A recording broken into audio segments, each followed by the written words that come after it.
예, 안녕하십니까. 자, 생명을 살리는 방송, 나라를 살리는 방송, 세상을 살리는 방송, 글로벌 디펜스 뉴스, GDN, 성상훈의 리얼타임은요, 매일 오후 2시입니다. 자, 우리가 GDN을 다른 그 약자로 쓰면, GDN을 다른 의미로 쓰면 어떻게 된다고요? 같이 한번 읽어볼까요? God, Defense, Nation, Korea.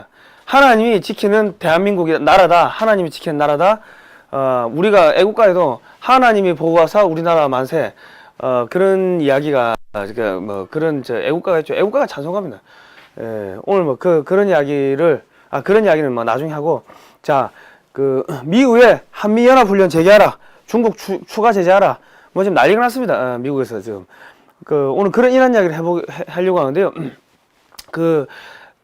광고는 끝까지 보시고요. 그리고 좋아요 눌러주시고, 구독 신청 눌러주시고, 구독 신청 옆에 종을 클릭하시면은 요 삭감 모양이 생기는데, 저희가 방송을 올리면은 이제 알람이 갑니다. 그 삭감 모양 누르셔야 돼요. 예? 종을 클릭하세요. 자, 광고 끝까지 보시고, 갑니다. 자, 이제는 복권 수익금까지 북한에 지원하겠다. 이게 2018년 11월 13일 날, 나온 기사입니다. 나온 기사인데, 그 전에 오늘 저녁 7시에요. 성상훈의 톡톡 세계사가 있는데, 거기서 우리 김일성이가 1945년부터 48년까지 국기에 대한, 태극기 걸어놓고 국기에 대한 맹세하고, 애국가 부르고, 그런 거를 저희가 방송을 할 겁니다. 우리 북한 사이버 전사 여러분도 와가지고 다 같이 보세요. 은혜 많이 받을 거예요. 자, 이제는 북한 수익금까지 북한에 지원하겠다니 2018년 11월 13일 이 기사가 나왔어요. 핵심은 남은 돈, 복권 수익 기금 남은 돈 12조 원을 우리나라 철도 건설, 교량 건설 이런데 쓰지 않고 북한에 지원하겠다. 그랬다는 거예요. 그리고 방탄소년단이 북한의 공연을 추진한다. 방탄소년단하고 사전에 협의도 안 하고 그런 이야기를 했다. 그리고 기업인 100명을 데리고 방북을 하려고 한다. 민주당에서 민주당 의원 12명이 복권 판매 수익금 중 다른 기금에 배분되는 비율을 현행 35%에서 40%로 높이고 그 일부를 남북 협력 기금에 가져다 쓸 수 있도록 하는 내용의 법 개정을 발의했다. 그래 돼 있네요. 예. 그리고 지금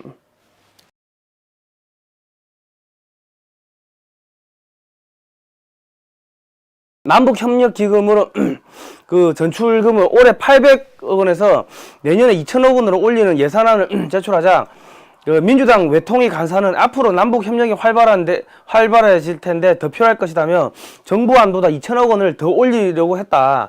국민 세금 몇 천억, 몇 조 원을 그냥 푼돈처럼 다룬다. 이런 기사가 나온 바가 있는데 기승전 북한이다. 이런 비판 기사가 나온 적이 있습니다. 예.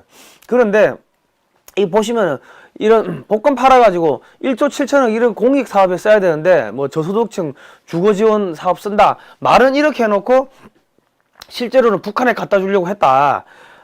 그러죠. 그런데 이거는 기사가 작년에 나온 기사예요. 작년 말에 나온 기사인데 한국이 대미 로비 자금이 7,056만 달러로 세계 1등이다. 2등이 5,165만 달러. 일본이 우리보다 인구가 한 2.5배 정도 많고요. 그리고 경제 규모가 우리가 지금 세계 11등, 12등이고 지금 일본이 2등, 3등 왔다 갔다 하는 거 아닙니까? 그런데 우리가 일본보다 로비를 많이 해요? 왜? 여기 다른 기사들 보면은 무슨 통상 압력도 있고 무역 압력도 있고 그런 것 때문에 로비를 많이 했다고 하는데 아니죠. 북한에 돈 갖다 바치려고 하니까 미국에서 자꾸 제재 걸고 하니까는 이 로비를 많이 한 거 아닙니까? 아니 통상 압력이 들어가는 거 일본이 더 들어가지 우리보다. 안 그렇겠습니까? 일본한테 압력을 넣어도 더 넣지. 지금 뭐 하고 있습니까? 미국에서. 야, 환율 협상 해야 돼. 트럼프 대통령이 일본 방문하기 전에 환율 재조정할 거야. 그러니까 닥치고 있어. 하니까 일본에서 뭐예요? 예, 알겠습니다. Yes, sir. 그럼 끝난 거예요. 근데 한국은 뭔데? 그러니까 결과적으로 북한에 갖다 주려고 했다. 그런데 미국이 방해하니까 로비리스트 고용해가지고 미국 정부에 로비했다. 그거밖에 안 되는 거예요.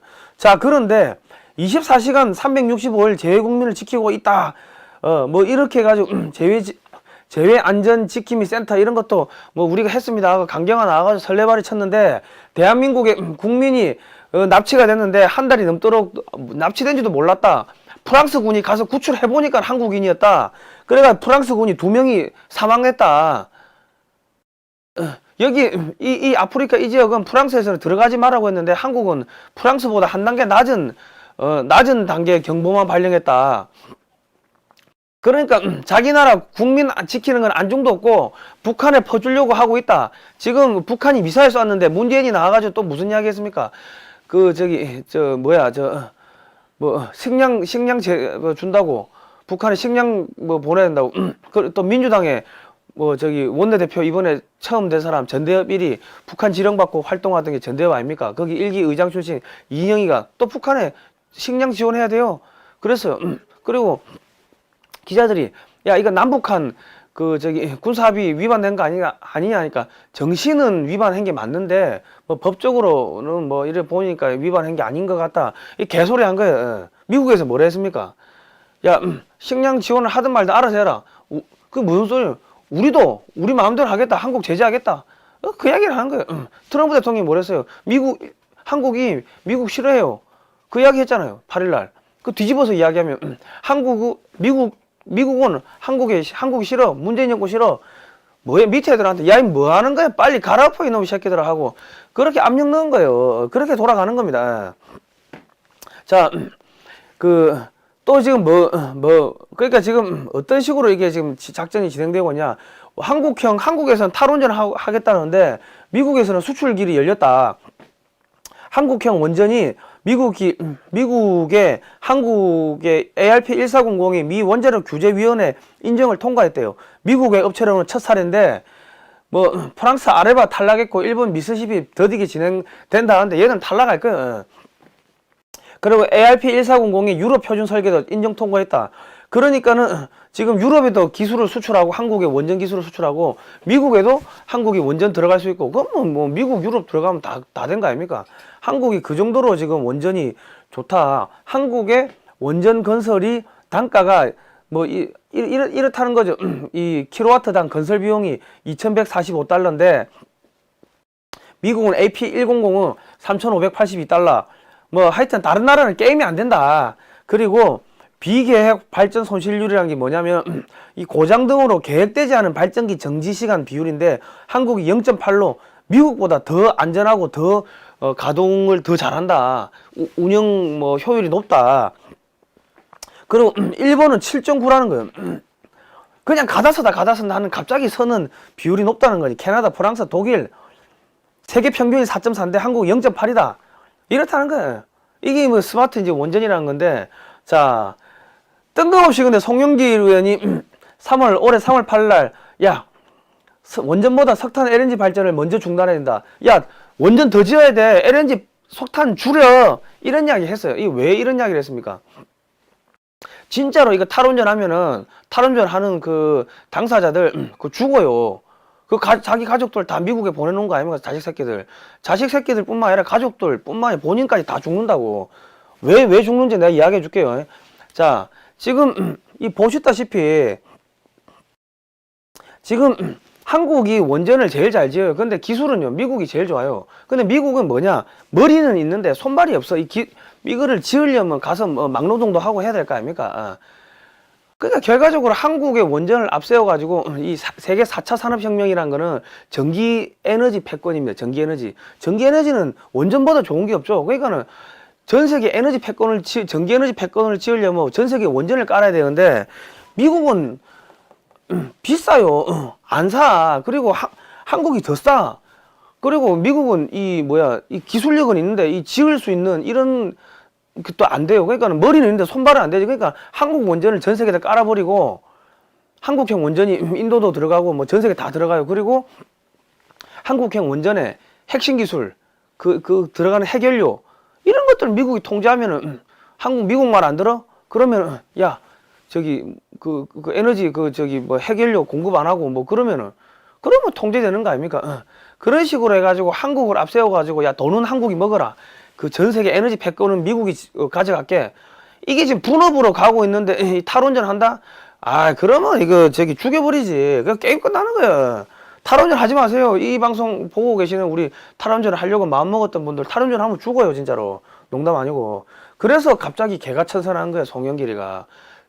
늦게나마 회개를 하신 거지. 하나님을 뭐 만나고 오셨는지, 뭐 밑에 몇 분은 하나님 만나러 가셨는지는 뭐 내가 알 수가 없지만은 회개를 하신 거예요. 다 회개하세요. 예? 자, 이게 지금 이 젊은 애들이 만화로 그린 거예요, 만화로. 자, 이 네티즌들이 이 만화를 그래가 돌리는 거예요. 지금 풍자해가지고 이게 막 돌아다니고 있습니다. 예, SNS에. 이 북한 애가, 북한이 꿇어라, 남조선 놈들아! 하고, 야, 우리가 청와대도 폭격하겠다. 청와대는 우리가 이미 접수했다. 야, 이제 니들 대통령 납치할 수도 있다. 하니까, 데려가. 니 대통령 죽일 수도 있어. 하니까, 죽여버려. 뭐라고? 하니까, 말했잖아! 저 망할 놈 제발 데려가라고. 지금 이게 20대 젊은 청년들이 만화를 이렇게 그래가 돌리는 거예요. 이게 지금 인기리에 돌고 있습니다. 예. 그 20대들이 그냥 문재인 싫어한다는 거예요. 예. 이런 만화 누가 그렇게 여성들이 그랬겠어요? 20대 남자애들이 싫어한다는 거예요. 자, 이제부터 이제 저희가 보이스 오브 아메리카 내용을 이제 전달해 드리겠습니다. 그 매일 오후 2시에는요, 저희가 국내 정치하고 이 미국의 보이스 오브 아메리카를 토대로 해가지고 미국이 어떤 생각을 하고 있는지 그거를 저희가 이 두 개를 국내외 정치를 같이 분석을 해 드릴게요. 이 VOA 한국어라고 유튜브에서 치시면 나오는데 여러분들은 국제관계 관련해 가지고 뭐 이게 재반 지식이 별로 없으신 분들은 그 내용을 봐도 무슨 소리인지 잘 모르신다고. 그래서 저희가 국내 정치, 국외 정치 섞어 가지고 이렇게 믹스해서 이야기를 해 드리겠습니다. 그러니까 매일 오후 2시에는 이거 보세요. 자, 연합훈련 재개하라, 추가 제재하라. 지금 미국에 난리 났습니다. 최대 압박 정책 풀가동해야 된다. 미국 상원, 하원 뭐 할 것 없이 난리가 났어요. 민주당, 공화당 할 것 없이 난리가 났어요. 미국, 한국 연합훈련을 재개하고 제재를 늘려야 한다. 이 제재라는 게 누구예요? 북한 제재죠. 예. 그 코리 가드너 상원 외교위 동아태 소위원장이 이런 이야기를 했어요. 예. 자, 이분이 북한이 말한 것, 즉 완전하고 검증 가능하며 돌이킬 수 없는 비핵화 이행 동의와 관련해 북한이 협상 테이블로 복귀하도록 압박하기 위해서 가능한 모든 것을 동원해야 된다. 더 세게 하라. 그랬고 지금 미국은 일본하고 FFVD 긴밀한 공조 재확인 했다. 이제 무슨 이야기냐? 미국이 중국하고 300억 달러 통화 스와프 맺는다 그러고 중국에다가 투자한다 그러고 1대1로 투자한다 하고 대규모 경제 협력 사절단 보내고 이런 짓거리 하니까는 그 미국에서 트럼프 대통령이 가기 전까지 미국 재무부가 트럼프 대통령이 일본에 가기 전까지 우리 환율 협상 다 끝내야 돼요. 맑게 알아들으세요. 하고 그렇게 압력을 넣어버리는 거예요. 무슨 소리예요? 야, 돈은 미국에서 벌어가 중국에 갖다 바친다고?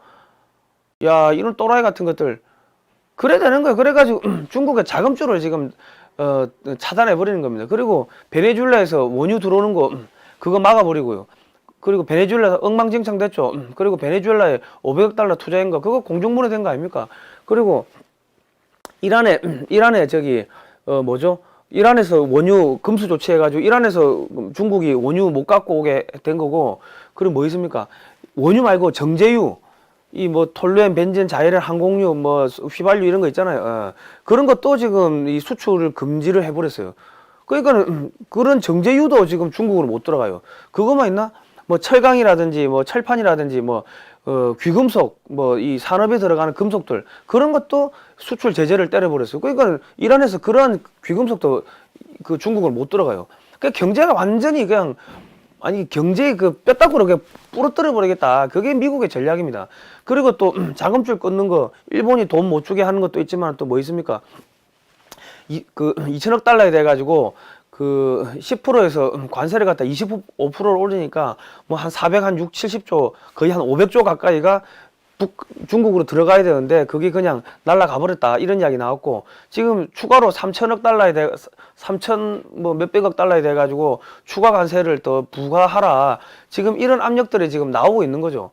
그러면 그것까지 때리면은 또 몇백억 달러 몇백조가 그냥 중국을 안 들어가고 공중분이 되는 거예요. 그리고 조지 소로스 이런 팀들 들어가 가지고 중국의 그 환율 시장 막 교란시키고 그러니까 지금 어찌 됩니까? 지금 위성으로 보니까 중국에 도시가 한 1000개 정도 불빛이 사라졌다. 중국에 도시가 1000개나 있나 봐. 하여튼 뭐 중소 큰 도시 작은 도시 해가지고 한 1000개 정도가 불빛이 사라졌다 이런 이야기가 나오고 있고, 우리가 보고 있는 것보다 중국의 경제 위기가 더 심한 거죠. 거기다가 또 뭐 있습니까? 중국의 은행 3개가 북한에 돈 준 거에 대해 가지고, 야, 그 리스트 갖고 와. 우리가 한번 검토해 보겠어. 걔들 미국이 몰라가지고 뭐 가져오라 하겠습니까? 제재 때리려고 그냥. 그럼 그거 세계 제재 때리면 중국의 은행들 망하는 거고. 그러면요, 그냥 끝나는 거예요. 완전히 중국을 갈아버리겠다. 그러니까 지금 더 압력을 지금 미국에서 지금, 야, 빨리 북한 끝내고 중국 끝내라고 지금 난리가 난 겁니다. 자, 셔넌의 미국 대북 외교 고수한다. 이 셔넌의 누구냐? 새로운 그 국방장관 지금 이제 대행인데, 이 사람이 국방장관이 될 겁니다. 미국에서 공식 지명했으니까 청문회 통과하면 국방장관 되는 거예요.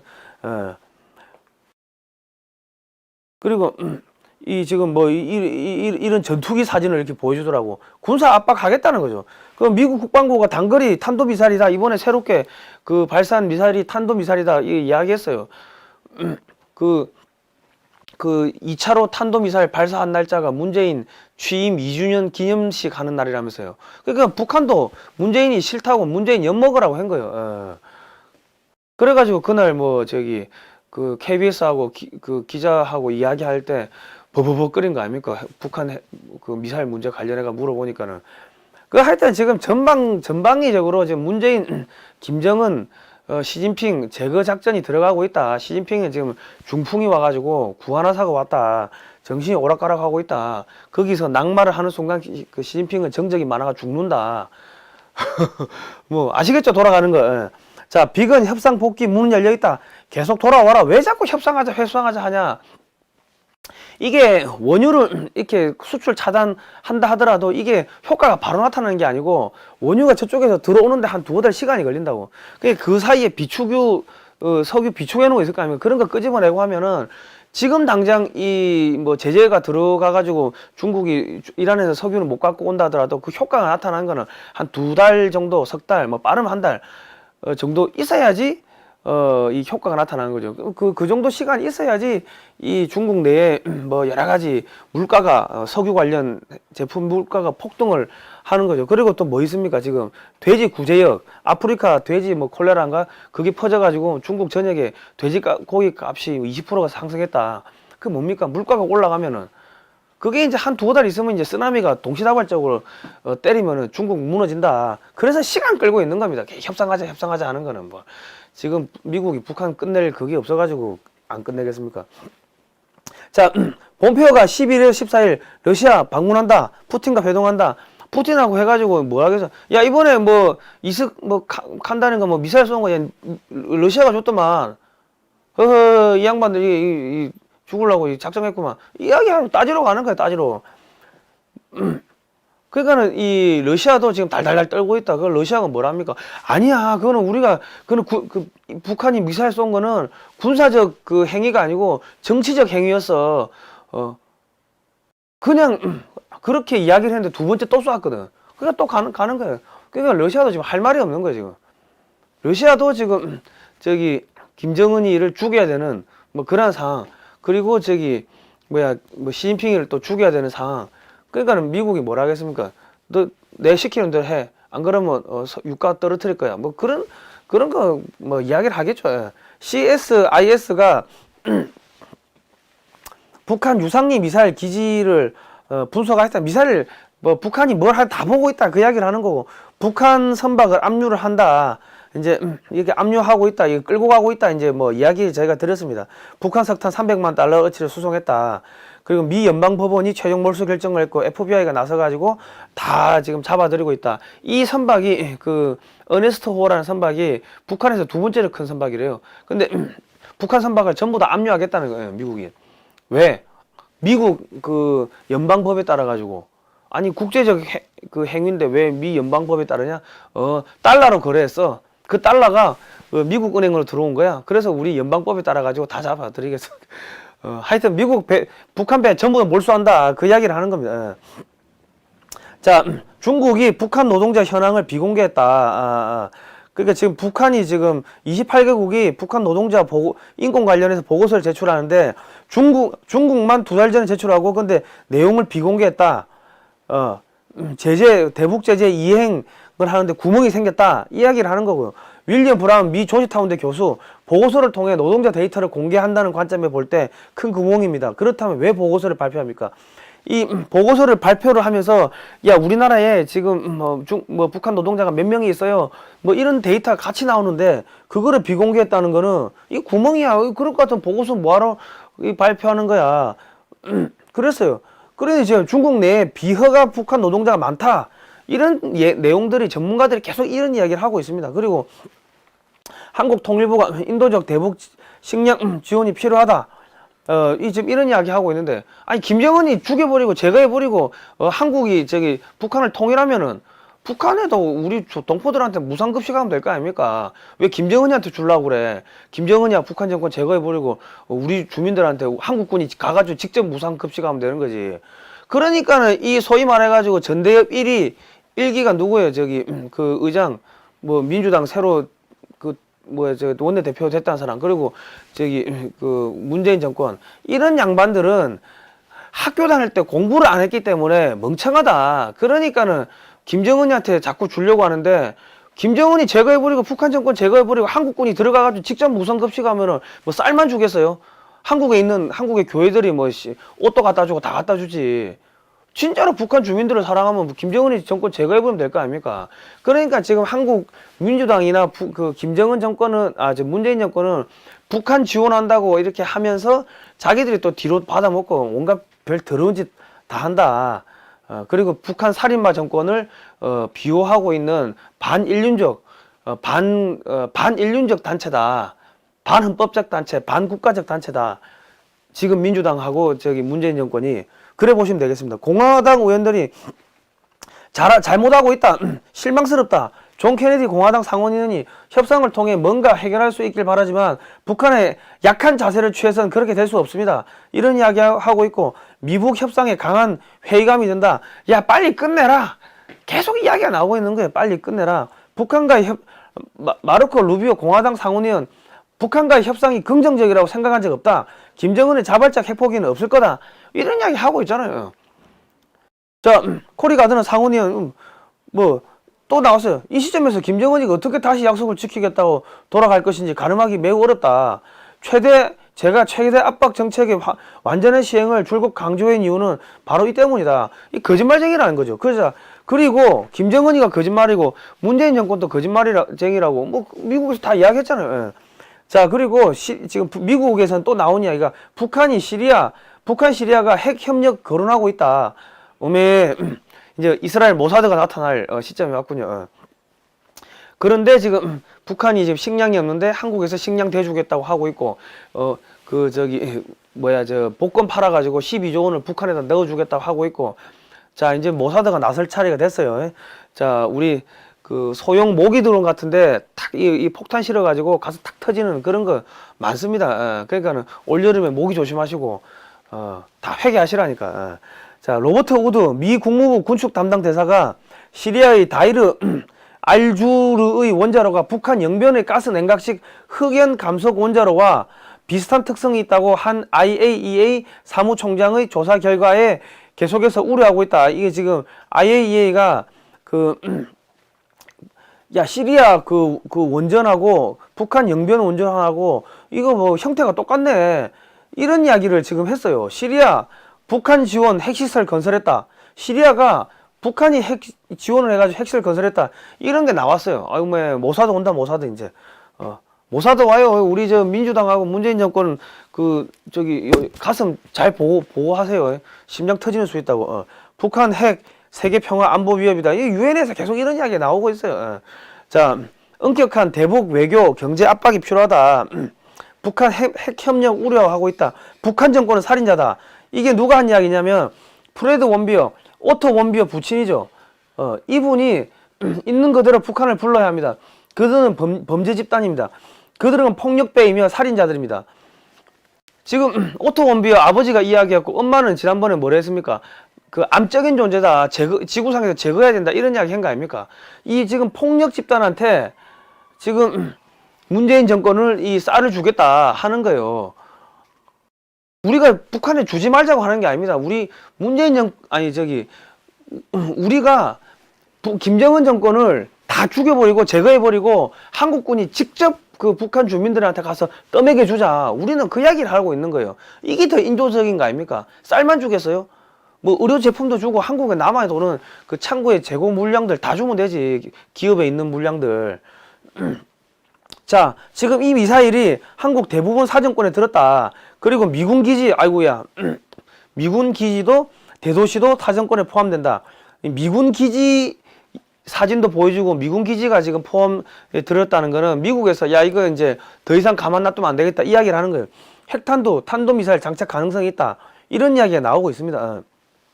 제프리 루이스 미 미들버리 연구소 비확산 프로그램 소장이 북한이 공개한 대륙간 탄도미사일 핵탄두 지름은 60cm로 추정된다. 이번 미사일에 장착 가능한 디자인이라고 판단된다.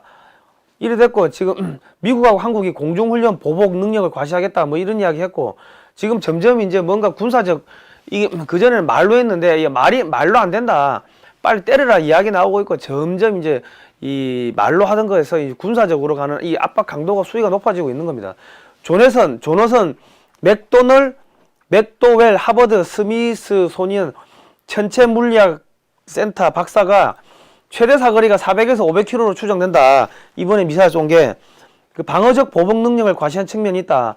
이런 이야기 했고 지금 전문가들이 하는 이야기가 이거는 사드로 못 막는다. 이번에 쏜 미사일. 왜냐? 미사일이 이렇게 가다가 이렇게 그냥 떨어지는 게 아니고 이렇게 가다가 지 마음대로 이렇게 움직이다가 툭 떨어지기 때문에 기존의 사드 갖고 못 막는다. 이게 무슨 그런 이야기를 많이 했어요. 이게 무슨 이야기냐면 미사일이 올라갔다가 떨어질 때 막는 게 이게 사드인데 그게 아니고 미사일이 올라가는 시점에서 요격을 해야 된다. 이제 이렇게 바뀌어버린 거예요. 예. 자 그러면 앞으로 이제 미국에서 해야 될 일은 우리가 이지스 함에다가 그 탑재하는 게 이지스 레이더고 이지스 그 SM-3 미사일인데 이거를 육상에다가 지금 떼다가 달아놓은 게 이게 그 이지스 어쇼어입니다. 이게 그 폴란드에도 있고 루마니아에도 있고 일본에도 있는데 이거를 이제 한국 정부한테 문재인 정권한테 너 임마 죽기 싫으면 이거 해 이지스 어쇼어 설치해 해가지고 압력을 넣어가지고 이지스 어쇼어를 갖다가 한국에다가 갖다 놓을 필요가 있다. 왜? 지금 그 사드가 약 한 개 포대가 10억 달러 정도 된다는 거예요. 근데 이게 이거는 발사대 2개 설치하는데 7억 달러 7천억밖에 안 들고 우리 54조 없어도 대한민국 안 망하잖아요. 70억 아니 그러니까 7천억밖에 안 든대. 그리고 대기권 외 요격 범위가 이 레이더 사정거리가 2,500km예요. 그러니까 한반도에다 설치하면은 만주 내륙, 중국 내륙에서 쏘는 미사일도 다 때려잡는다. 그리고 미사일 사거리가 한 1,000km, 뭐 1,200km 정도 되니까 북한이 미사일 쏘자마자 바로 쏴가지고 북한 상공에서 터뜨려 버린다는 거죠. 이런 거를 갖다가 일본이 했는데 사드 사거리가 지금 200km고 이지스 어쇼어가 2,500km니까 이런 거를 이제 미국이 한국 정부한테 이거 하자고 압력을 넣을 필요가 있다.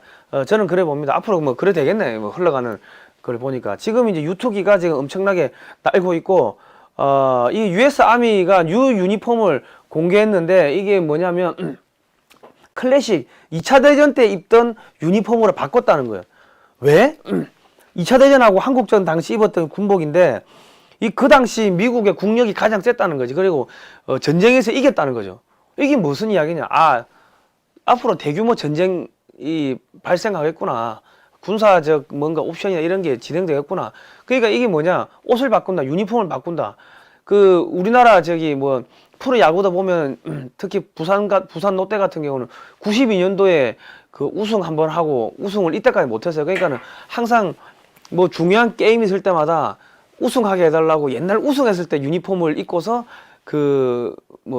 야구를 하기도 합니다. 그러니까는 옛날에 전쟁에서 이겼을 때 유니폼으로 회귀를 한다는 거는 촌스러워요. 촌스러운데 유니폼으로 그렇게 바꾼다는 거는 새로운 전쟁이 발생할 거고 그 전쟁에서 우리가 이기게 해달라고 간절히 기도하는 그러한 약간은 뭐 종교의식적인 그런 행위가 들어있는 겁니다.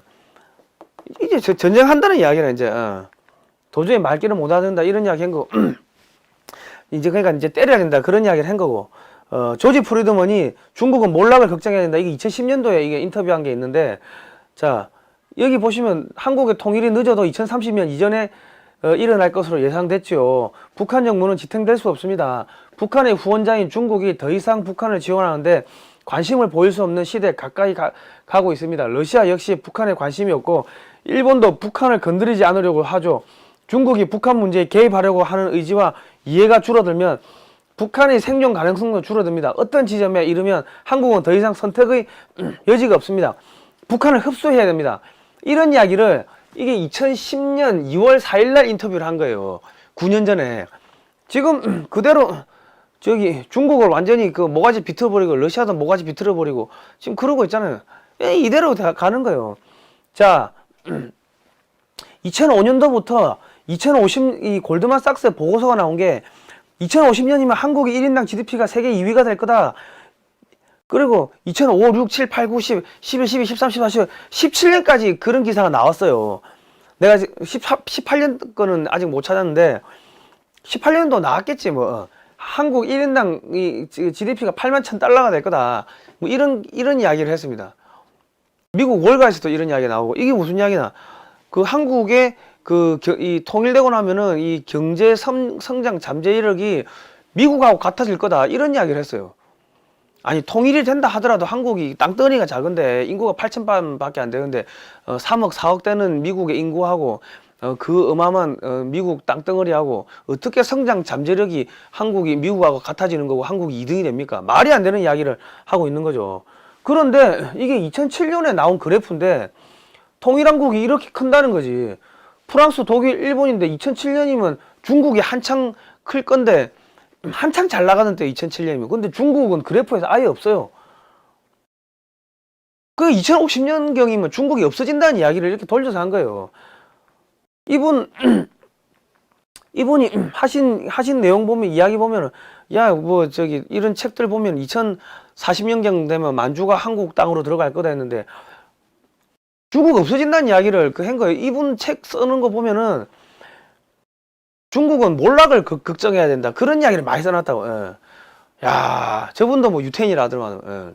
근데 제가 갑자기 여기서 성경 이야기를 딱 꺼내니까 너 왜 갑자기 성경 이야기 꺼내냐 하는데 이 유태인하고 한국인들하고 이게 뭔가 자꾸 겹치고 이게 뭔가가 있어요. 그래서 그 이야기를 하려고 하는 겁니다. 이 아가서 2장 1절에 보면 나는 샤론의 수선하게 어때되다 샤론의 장미라 되어 있고 영문에는 그 로즈 오브 샤론 해가지고 이 샤론의 장미다 골짝 이런 이야기가 있는데 뭐 골짜기 백합화로다 뭐 이런 이야기가 있는데 이게 뭐냐 샤론의 장미 쳐보니까 유태인들이 이스라엘 유태인도 그렇고 이 유태인들이 샤론의 장미를 그래 좋아하는 거예요. 그 샤론의 장미가 뭐냐 이 그 흙벌판에 이렇게 아름다운 꽃이 뭐 퍼져 있으니까 이게 뭐 예수 그리스도를 상징한다 그래가지고 샤론의 장미다 하는데 샤론의 장미 치니까 뭐야 이게 무화에 무화.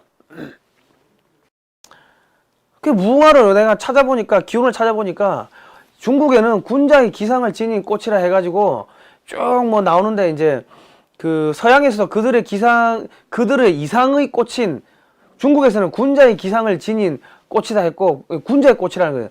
그 서양에서 그들의 이상의 꽃인 샤론의 장미를 하여 무척 사랑한다. 무화의 원산지를 보면은 그 뭐 중국, 인도, 이란, 시리아 등으로 알려지지만 기원전 4세기 전국시대 후의 저작으로 알려진 지리서 산해경에는 명확히 군자국을 지칭하며 근역이라 했고 무궁화는 아침에 꽃이 피고 저녁에 꽃이 지는 훈화로로 소개되어 있다. 유럽의 그리스에도 광범위하게 심어져 있는 꽃으로 알려졌다. 이게 뭐냐면 이 무궁화의 원산지가 어디냐 미국 관련 자료를 찾아보면 중국 이쪽이다. 그러니까 이 군자국이 어디냐 이 고조선이 고조선의 꽃이다. 그러니까 우리가 저기 그 나중에 그 조선시대 때 장원급제 하면 앞에 하얀색 꽃을 달아 이렇게 달아 이 모자에다가 이 관모에다 쓰잖아요. 이게 무궁화였대요. 어사화가 무궁화였대요. 그러니까 이게 우리는 뭔지 모르고 무궁화 우리나라 꽃 삼천리 강산에 우리나라 꽃 했는데 그게 고조선 때부터 유래된 꽃이다. 그런데 나라마다 샤론의 장미가 약간 다른데 미국에서는 무궁화를 샤론의 장미라 하고 영국이나 호주에서는 상록수 계열인 서양 금사매를 샤론의 장미라고 한다. 그래서 제가 미국 유태인 친구한테 야, 샤론의 장미, 미국에서 어떤 거를 샤론의 장미로 하냐, 사진 하나 보내주라니까 이거를 보낸 거예요. 이 뭐예요 이거? 무궁화. 미국 유태인들이 무궁화를 샤론의 장미라고 하는 거예요. 내가 미국 친구한테 받은 겁니다. 자, 그래서 내가 내가 이게 지금 엄청나게 지금 중요한 이야기를 하고 있는데, 이거를 알면은 미래가 다 보입니다. 자, 신라가 무궁화를 나라의 상징으로 인식하고 있었다, 이런 기사가 있고요. 세종 때 뭐 양화소록이라는 책을 보니까 우리나라는 단군이 개국할 때 무궁화가 비로소 나왔기 때문에 중국에서는 우리나라를 일컫때 반드시 무궁화의 나라다, 이래 말했으니 예로부터 우리나라의 보물 장식했음이 분명함을 알 수 있다. 이 고조선의 꽃이 지금까지 이어져 오는 거지. 예. 우리는 그게 뭔지 몰랐지만은 어쨌든 간에 하여튼 우리 문화 속에는 그런 게 있다. 그런데 지금 유태인하고 지금 이 어떻게 자꾸 연결되냐 쭉 보니까 주원장 때 몽골족을 비롯한 유태인을, 외국인을 쫓아내야 된다. 이 원나라 때 유태인들이 엄청나게 중국에 살았다는 거예요. 우리는 지금 이스라엘의 그 랍비 뭐 이런 유태인을 생각을 하는데, 그게 아니고 이런 칼 쏘고 말 달리고 활 쏘는 이런 유태인도 있었다는 거예요. 이게 어떻게 되는가 보니까 내가 이제 알아보니까 유태인이 크게 두 종류입니다. 그러니까 이 성경에 나오는 아브라함 뭐 그렇게 그쪽 계열로 오는 그 유대 종족이 있고, 종족으로서 유태인이 있고, 유대교를 믿는 종교 집단으로서 유태인이 이 두 종류로 나눠진다 하더라고요. 예. 그런데 이게 지금 이 흉노인데 2세기, 3세기, 4세기 뭐 한나라하고 싸우면서 나중에 흉노가 동흉노, 이 서흉노 나눠져 가지고 이 훈족의 대이동이 아닙니다. 흉노가 훈인족이에요. 이 서쪽으로 이동해 가지고 직진을 하다 보니까 독일로 들어가니까 이 나중에 이렇게 해 가지고 450년 뭐 이때쯤에 서로마 제국 이쪽으로 흘러가는 거죠. 북흉노가 쭉 가니까 이 훈족이 이렇게 이동하니까 여기 살던 게르만족이 남하를 하게 되는 거예요. 어이구, 흉노가 무서워 해가지고, 그래가지고 이 서로마 제국이 무너져 버리고 그 동로마만 남게 되는 뭐 그러한 상황이 생깁니다. 그런데 이렇게 이동하다가 여기 그냥 남아가지고 쉬던 그 흉노의 후손들 중에 돌굴 투르크 계통 이었던 북방 기와민족 중에서 카자리아라는 나라를 만드는 민족이 있는데, 얘들이 7세기에 갑자기 유대교를 개종을 해버린 거예요. 왠지는 모르지만. 예. 근데 히브리어로 아슈케나지라는 이야기가 독일을 뜻한대요. 그러니까 이 우리가 이야기하는 그 유태인들 뭐 아슈케나지 유태인 뭐 이런 이야기를 하는데, 세파르팀 유태인 이런 이야기를 하는데 이 아시케나지 유태인은 북방계 기마민족들이 갑자기 유대교를 받아들여 가지고 유태인이 된 그런 케이스라는 거죠. 얘들이 그 원래는 11세기에는 전체 유태인의 3%였는데 1930년대는 이 92%까지 상승했다가 2차 대전 때 독일에서 600만이 죽으면서 이제 80% 정도 차지했고, 지금 미국에는 한 5, 600만 명 정도가 있다. 그리고 이 아슈케나지 유태인들이 일부는 또 이스라엘로 들어갔고, 뭐 이때 더 이스라엘로 내려간 사람도 있고, 그 후에 내려간 사람도 있고, 뭐 그랬는데, 어쨌든 간에 독일, 동유럽, 뭐 폴란드, 이 동네, 북유럽, 러시아 이쪽에 살던 사람들은 이 북방 기마민족이 유대교를 받아들이면서 이 바뀐 아시케나지 유태인들인데, 얘들의 기원은 어디냐? 흉노 위로 올라가면 조선, 우리 신라의 문무대왕 비 보면 나는 그 흉노의 후손 기말치의 후손이다. 흉노의 왕 기말치의 후손이다. 뭐 그런 비문이 있잖아요. 그리고 진지 망인이 어쩌고저쩌고 진나라에 망한 사람들이 신라를 세웠다. 뭐 이런 이야기가 나오는데, 신라 흉노 같은 계열인 거예요. 올라가면 고조선이고. 그래가지고 이런 유태인들도 있었다. 그런데 이게 진짜로 골 때리는 이야기입니다. 고려에서 1377년에 세계 최초 금속 활자가 발명돼가지고 직지심체 요철이라는 걸 찍었는데, 이게 얼마 안 있어가지고 이게 유럽으로 가가지고 구텐베르크가 금속 활자를 만들었는데, 이게 일로 넘어갔다는 거는 모르겠어요. 근데 뭐 말 타고 왔다 갔다 하고 그때 무역했으니까는 뭐 최첨단 뭐 기술이니까 넘어가지 않았겠나 추정을 하는데, 갑자기 독일에서 이 종교형 마틴 루터가 종교혁명을 일으킵니다. 종교개혁을 하는 거죠.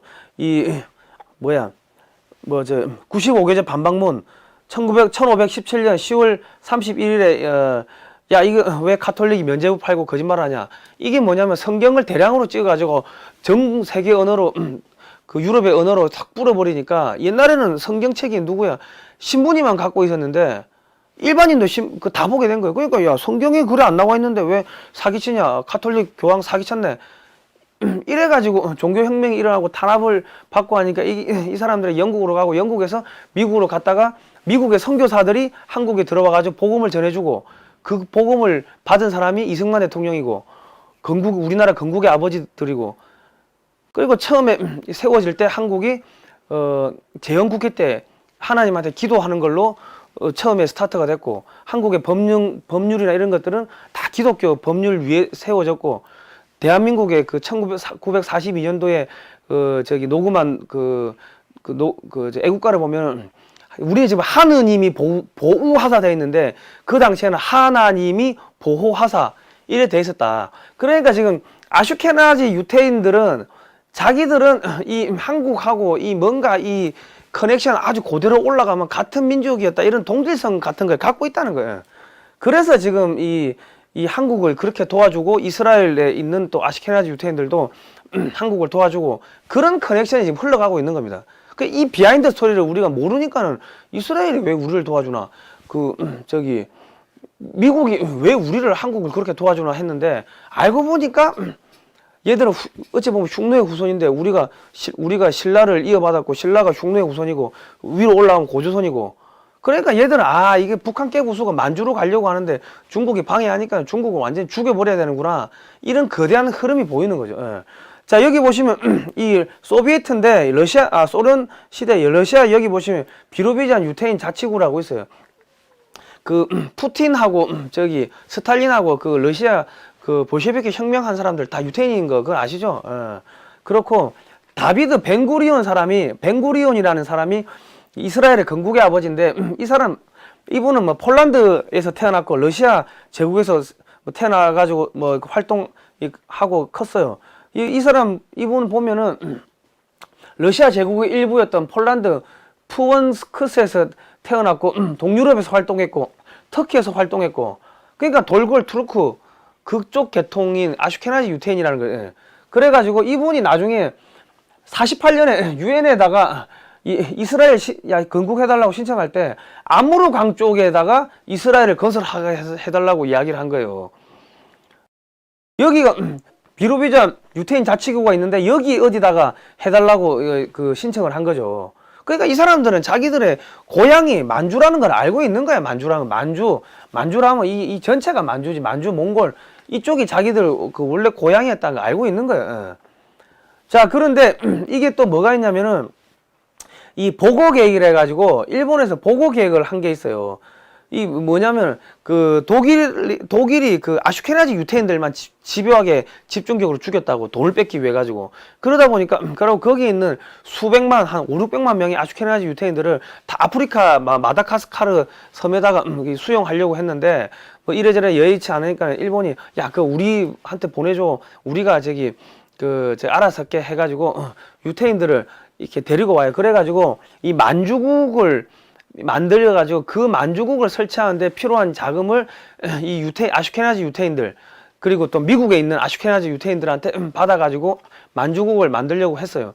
그래가지고 이 상해로 데리고 오고 이 하얼빈 만주에서 데리고 왔는데 이게 지금 하얼빈에 있는 그 유대교 성당입니다. 성전이죠. 그 하얼빈에 성전이 그 새 성전이 있고 뭐 올드 성전이 있고 두 개가 있었대요. 뭐 그런 식으로 했는데 이 만주 지역에 한 2만 명 정도 있었고 상해에도 몇만 명 있었다는 거죠. 그 데리고 왔는데 이 당시 그 하얼빈에 있었던 유태인들입니다. 이게 만주국이 만주국. 근데 이 지금 무슨 문제가 생기냐면은 1929년부터 뉴욕 시장에서 주식이 대폭락하면서 이 대공황이 시작돼 버리니까 이 미국에 있던 이 아슈케나지 유태인들이 돈을 보내지를 못한 거예요. 그러니까 일본은 이 아슈케나지 유태인들을 어떻게 우리가 보호해줄게 하면서 미국의 만주국을 일본이 먹는 거에 대해 가지고 정당성도 확보하고 뭐 자금도 확보하고 하려는 했는데 갑자기 이런 뭐 대공황이 생기면서 돈은 안 들어오지. 그리고 미국에서도 야, 그거는 우리가 먹어야 되는데 왜 네가 먹냐? 이래가지고 또 안 도와주지 하니까 나중에 뭐가 되냐? 진주만 공격을 해버린 거예요. 1941년도 12월 달에.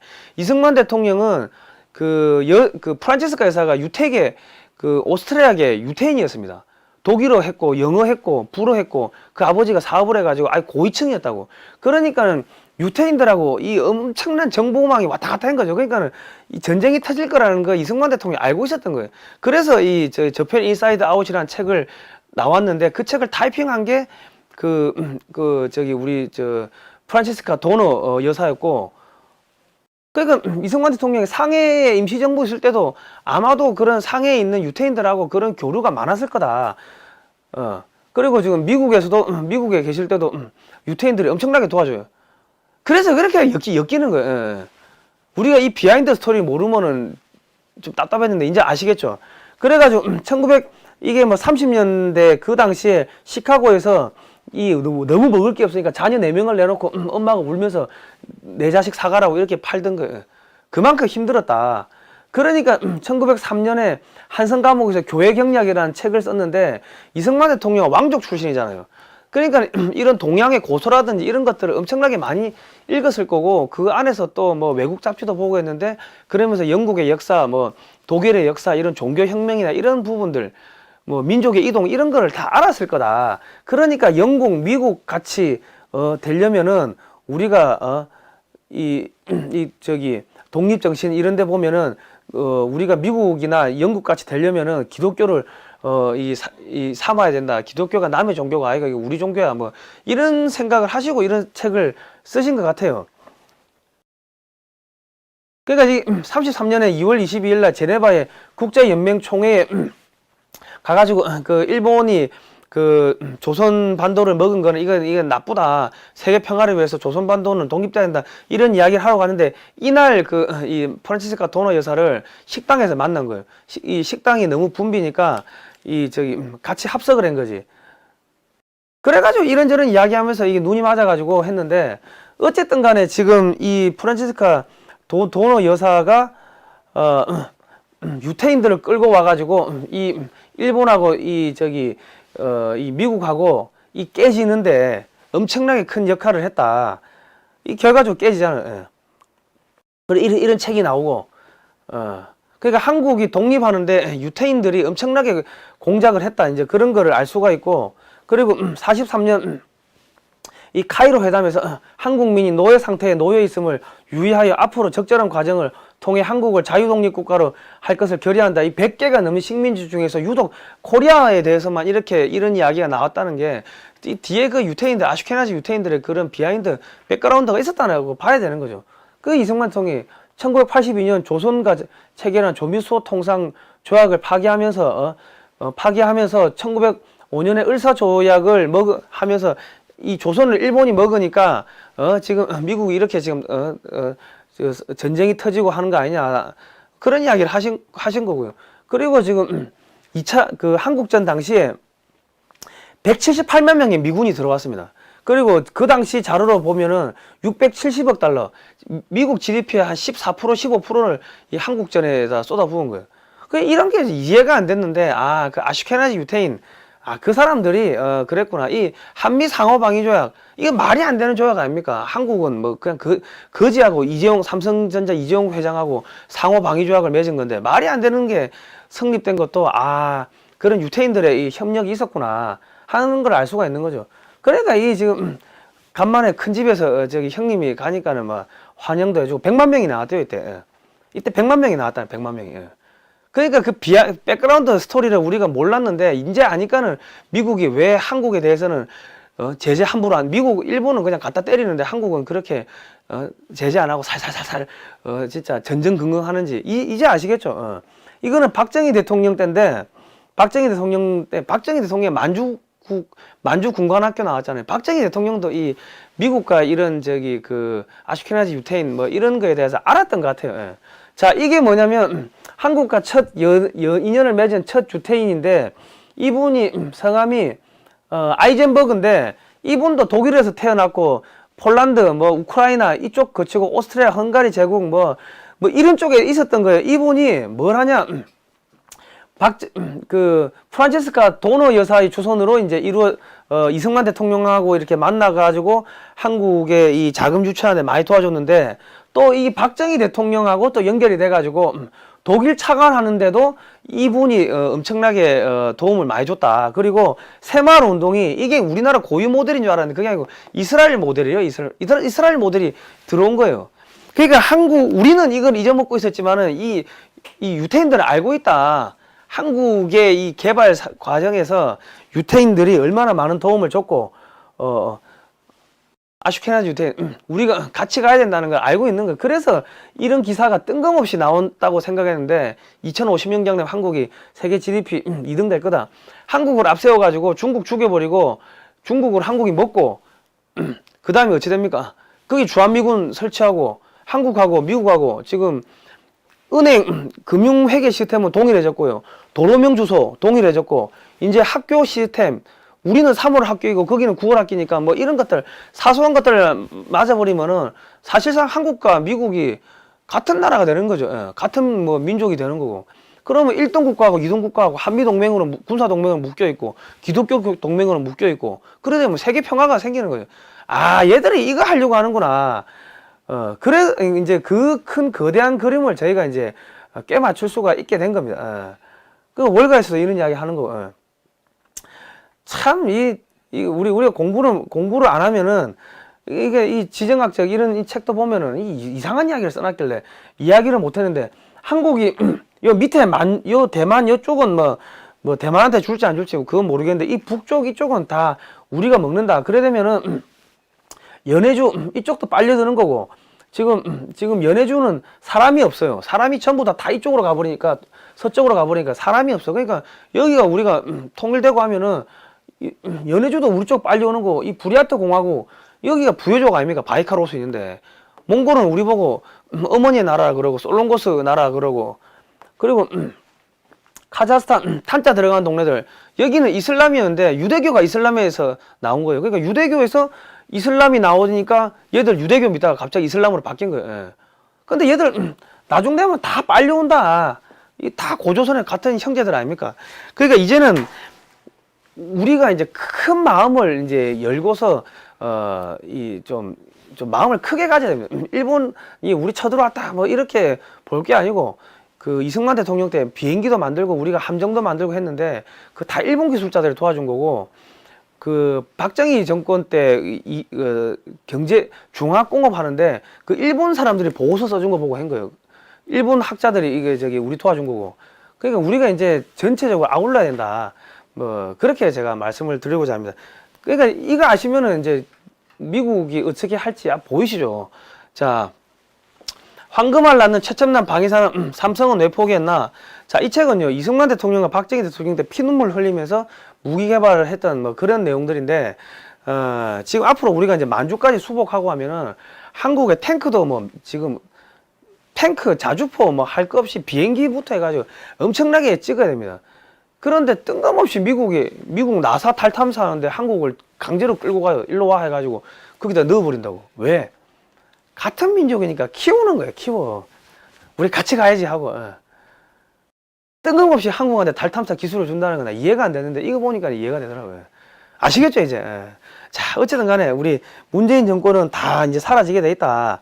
마지막으로 성경에 예언된 문재인 정권의 최후 하나만 보도록 하겠습니다. 이사야서 50장에 너희가 모두 불을 피우고 횃불을 들고 나섰지만 너희가 피운 그 횃불에 너희가 탈 것이며 너희가 들고 나선 그 횃불에 소멸될 것이다. 내가 직접 이 형벌을 너희에게 내리고 너희는 이 고문을 견뎌야 될 것이다. 옛날 성경 시대에도 그 문재인 같은 애들이 있었던 모양인데 하나님이 다 그 횃불로 지져버렸대. 햇볕 정책 좋아하니까는 뭐 지옥의 불구덩이에 가가지고 뭐 따뜻하게 있으면 되겠네. 뭐 불만 있으신가? 야, 국민은 하여튼 이렇게 되는 겁니다. 그리고 제가 자꾸 이 성경을 자꾸 하나님 안 믿어도 성경을 보라고 하는 게, 성경에 보면 미국이 무슨 짓을 할지가 다 앞으로가 나와 있습니다. 왜냐 하면 아모스 2장에 보면은 무슨 내용이 나오냐? 이스라엘 이런 뭐 8개 국가들이 인권 유린을 한다고. 그래가지고 불로 조져버린다고. 인권 유린이 어디? 중국, 북한. 그래서 조지는 거예요. 그런 내용들이 다 있습니다.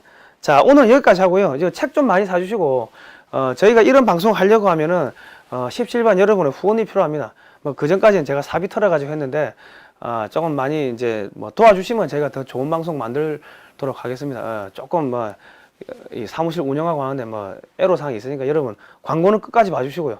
그리고 많이 퍼뜨려 주시기 바랍니다. 자, 다음 시간에 뵙도록 하겠습니다. 예, 고생하셨습니다. 그리고 저녁 7시에 그 김일성이가 국기에 대한 맹세하고 애국가 불렀던 거 오늘 저녁 7시에 톡톡 세계사에서 하니까요. 많이 보시기 바랍니다. 예, 나중에 뵙겠습니다.